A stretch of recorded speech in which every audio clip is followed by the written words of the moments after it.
Today I'm reviewing King's Dominion in Doswell, Virginia.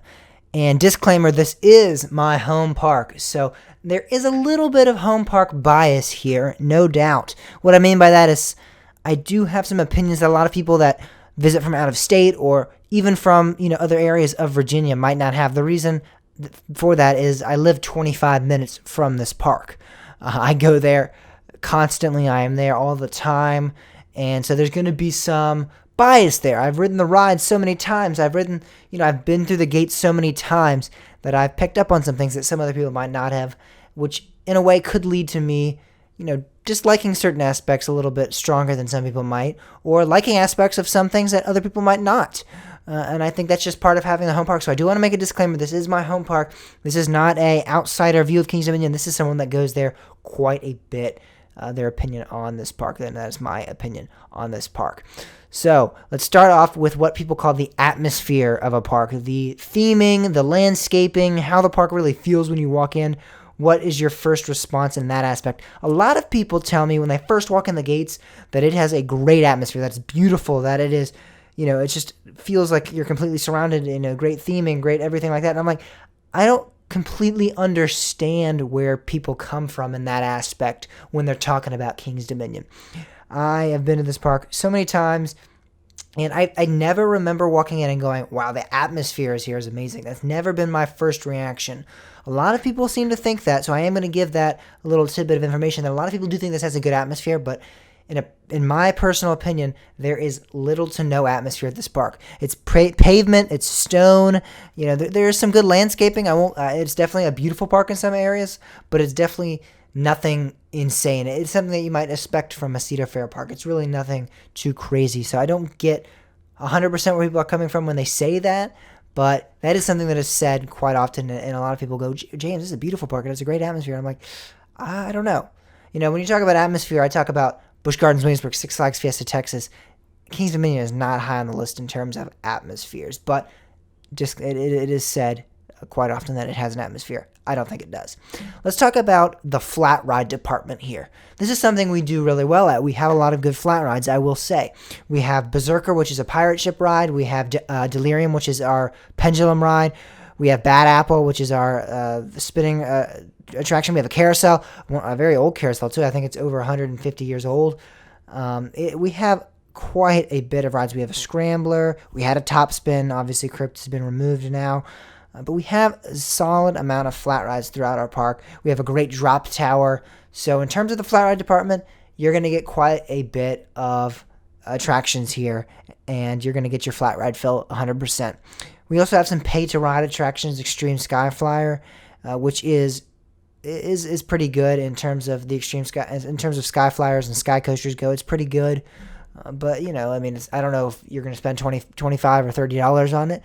I have before, but that's also because I go there so much that every once in a while it's almost nice to do that. So it is a fun attraction, no doubt. We also have go-karts, which I've never done, nor do I ever want to do really. If you're really into go-karts, I would go 30 minutes up the road, go to Funland, Fredericksburg. So there's a little tidbit there for you. So yes, we have some good flat rides, but let's talk about the roller coasters here. That is what the big topic is when you talk about King's Dominion, because for some reason, King's Dominion gets put in this elite category of coaster collections. Obviously we have Intimidating 305 and Twisted Timbers, which are two fantastic roller coasters, but I don't understand the hype for our coaster collection other than those two attractions. Yes, we have, Dominator, which is, in my personal opinion, a mediocre floorless coaster. We have Flight of Fear, which is nothing spectacular. Anaconda. I will say Grizzly is a great ride, but a lot of people will not agree with that. So looking at our coaster collection, Rebel Yell, Apple Zapple, we don't really got that much. I just listed off the majority of our collection. It's not that great. I don't get where people, for some reason, put us up there with Cedar Point, Kings Island, Dollywood. In terms of coaster collections, we don't have. I would argue, and I've said this many times, and I still stand by this. Busch Gardens Williamsburg has a better coaster collection than King's Dominion does in terms of overall collection, being a complete collection, having a well-rounded collection. I would argue Busch Gardens Williamsburg does have the better collection, excluding Pantheon even. Talking about Volcano and Shockwave, when those two rides were with us, I would argue that, yes, we had a pretty good coaster collection then. When we had Volcano, Twisted Timbers, and Intimidator 5 for that short little period of time, it was definitely a good coaster collection, a good top 3. But now our top 3 consists of, in my opinion, Intimidator 5, Twisted Timbers, and Grizzly, which I would argue are all 3 great coasters, but many people would say it's Dominator as the other top 3 coaster. And I just don't think Dominator is that great. So I don't think our coaster collection is that superb. I think it's a little overrated. And that's my 2 cents on our coaster collection. Let's talk about our water park. Our water park is pretty good. It's nothing spectacular. I've visited it many times. I have a summer job that has led me to that water park a couple of times, and I definitely enjoy myself there. It's nothing spectacular or over amazing, but it is a good water park. It has some good slides, so it is a good way to cool off. Talking about water slides, we do have a couple of water rides in the actual dry park as well. We have Shenandoah Lumber Company, Log Flume, and then we have our Whitewater Canyon raft ride, which are all good attractions. They're all fine. They're all fun.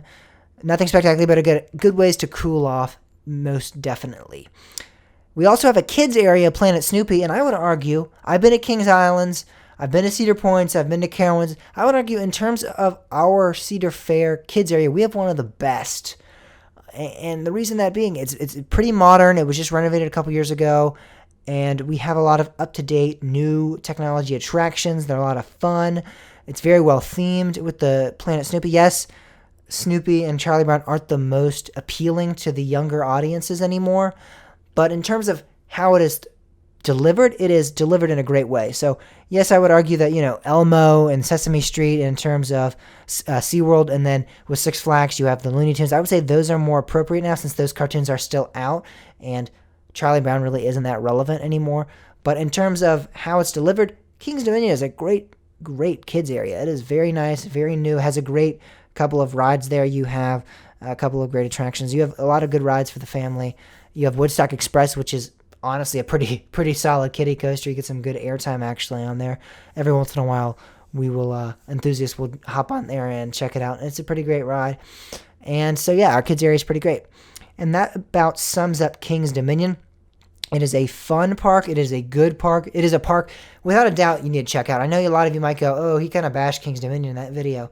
I'm not trying to. I don't think it's a bad park. I definitely think it's a park that you can spend a day at and kind of feel it out and get through the whole park, and that's kind of it. You ride some of the coasters, and that's kind of the gist of it. I don't think you really need to spend too much time. There's no shows that you need to see that are spectacular. In my opinion, right now, unless they bring back a Circus du Soleil show called Gravity, or if they do another Circus du Soleil show, I wouldn't say the entertainment is good in any aspect. But if they do bring that back, then it is something you need to check out at any Cedar Fair park, because those shows, the Circus du Soleil shows, are great. But in terms of entertainment, there's nothing really spectacular there. In terms of atmosphere, I don't think it's that great. In terms of water park, in terms of anything like that. So I think you get into the park, you ride our 13 roller coasters, and you hop out. I think you can do it in a day. I think it's a park that you check out, and then maybe you go to Busch Gardens, Williamsburg, or you go down to Carowinds, and you spend a couple of days at those parks. Because I think both of those parks, in terms of experiencing to the full potential, require 2 days. I don't think King's Dominion is a park that requires 2 days at.